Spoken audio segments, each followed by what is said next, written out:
1863 সালের 12ই জানুয়ারি কলকাতার সিমলা স্ট্রিটে জন্মগ্রহণ করেন নরেন্দ্রনাথ দত্ত। ঠাকুর রামকৃষ্ণের সান্নিধ্যে নরেন্দ্রনাথ হয়ে ওঠেন যুগপুরুষ বিবেকানন্দ। হিন্দু ধর্মকে বিশ্বজননী করে তোলার মূল কারিগর। শুধু হিন্দু ধর্মই নয়, সব ধর্মের চেতনার বিস্তারে তাঁর ভূমিকা অনস্বীকার্য। সমাজের প্রতি স্বামীজির দায়বদ্ধতা, দর্শন, মানব চেতনায় উদ্বুদ্ধ হয়ে মহাসমারোহে পালিত হল স্বামী বিবেকানন্দের জন্ম সার্ধ শতবর্ষ। জন্মভিটে সিমলা স্ট্রিটের বাড়িতে সকাল থেকেই ভক্ত সমাগম হয়। প্রভাত ফেরি ও মঙ্গলারতি দিয়ে অনুষ্ঠানের সূচনা হয়। বিভিন্ন স্কুলের ছাত্রছাত্রী ও স্বামীজির আদর্শে উদ্বুদ্ধ বহু ভক্ত অনুষ্ঠানে অংশ নেন। সুদূর কন্যাকুমারিকা থেকে এক বর্ণাঢ্য মশাল শোভাযাত্রা আসে সিমলা স্ট্রিটে।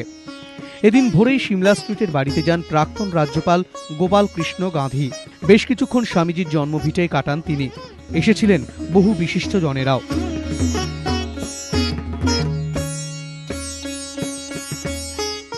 আধুনিক ভারতের নবজাগরণের গর্ভগৃহ এই সিমলা স্ট্রিটের দত্তবাড়ি বিবেকানন্দের জন্মস্থান। সেই জন্মস্থানটি আজকে নানাভাবে সাজানো হয়েছে আলোকমালায়, ফুলে, এবং বহু মানুষ সমবেত হচ্ছেন।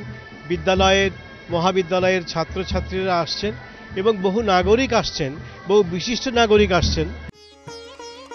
বেলুড় মঠেও মহাসমারোহে পালিত হয় স্বামী বিবেকানন্দের জন্মোৎসব। বিবেকানন্দর 151তম জন্মদিন উপলক্ষে উদযাপিত হল 29তম যুব দিবস।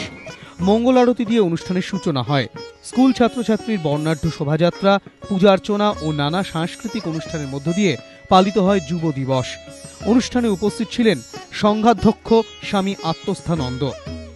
যুব দিবস উপলক্ষে এদিন একটি বাইক র্যালির উদ্বোধন করেন তিনি।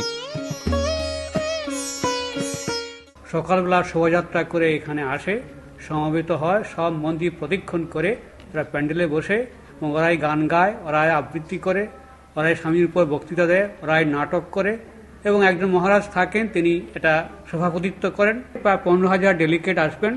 সকাল 10টা থেকে সন্ধ্যা অবধি আমাদের অনুষ্ঠান হবে। গোলপার্কেও মহাসমারোহে পালিত স্বামী বিবেকানন্দের জন্মোৎসব। এদিন সকালে গোলপার্ক থেকে নরেন্দ্রপুর রামকৃষ্ণ মিশন পর্যন্ত একটি শোভাযাত্রার আয়োজন করা হয়। সকাল 7টা নাগাদ শুরু হয় এই শোভাযাত্রা। ট্যাবলো ও মশাল নিয়ে তাতে সামিল হন নরেন্দ্রপুর রামকৃষ্ণ মিশনের সন্ন্যাসী ও অগণিত ভক্ত। তাঁদের কথায় উঠে এলো স্বামীজির জীবন দর্শনের কথা।